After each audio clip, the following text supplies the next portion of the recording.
I'm Ashley, and I'm here today. Sorry, my camera is a little crooked.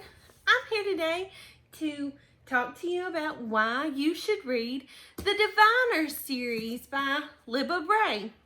Now, I will say, this bothers me to no end that they have done 3 sets of covers on top of the fact I have 1 soft cover, 1 paperback, and 3 hardbacks. But that's beside the point. Let's get on with why you should read them and ignore the differences in the versions that I have. Libba Bray has been working on this series for over 10 years now. Closer to 12. This one, I think it came out in like 2012. The last one, King of Crows, come out this past month in February. And I finished it. I started it when Diviners come out in paperback, and I just now got around to finishing it because the last series the book just come out, and it's fantastic. This is one of my favorite series I've ever read, ever. If you have not seen it, read it, I highly recommend it.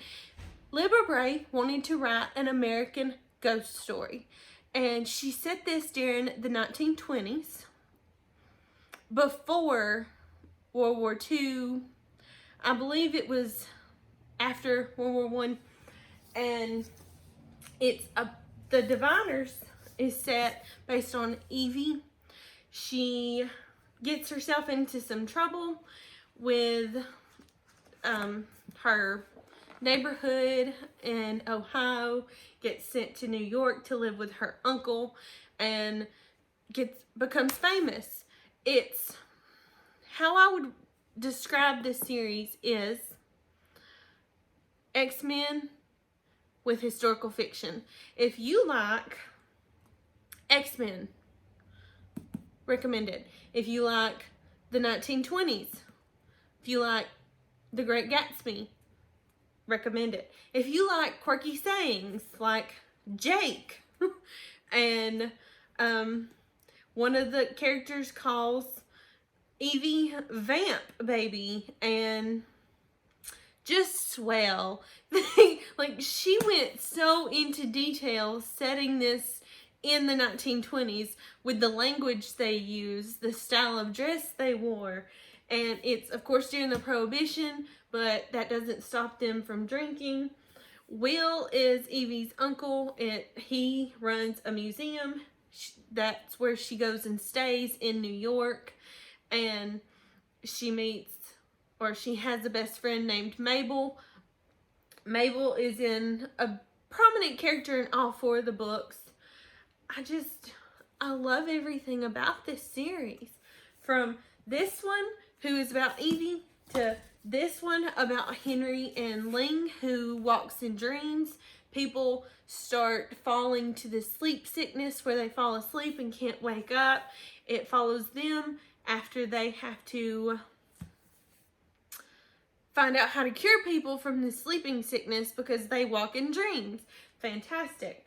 Then Before the Devil Breaks You. This one ends on a cliffhanger, and I thought I would cry because I knew this King of Crows would not be coming out anytime soon. I do plan on getting the 2 soft covers following this cover. Like, the Diviners is in purple, Layer of Dreams is in a different color. I think it's green. But I do plan on getting the matching covers for these, even though I don't have it. This one's following the sleeping sickness. The whole group, Memphis, Isaiah, I think, show up in this one. Isaiah can tell the future. Memphis can heal people. He's the healer of Harlem. And Theta and Memphis fall in love. And I've already talked about the King of Crows in another video. This is following them going their own separate ways to meet back up in the end and save the day, save the world. It ends on not an odd note. I don't want to talk about the ending, the epilogue. I don't want to talk about that because I don't want to spoil it for you. But I will say it's fantastic. The whole series from beginning to end is fantastic. Everything I loved about books had from the setting. If you have any more books that are set in the 1920s, please recommend them to me because I need them in my life. If you have more teenagers with superpowers and governmental intrigue and how they got those superpowers, give it to me. I would love it. But thank y'all for watching, and if you take my recommendation, you'll go pick up these books. Bye!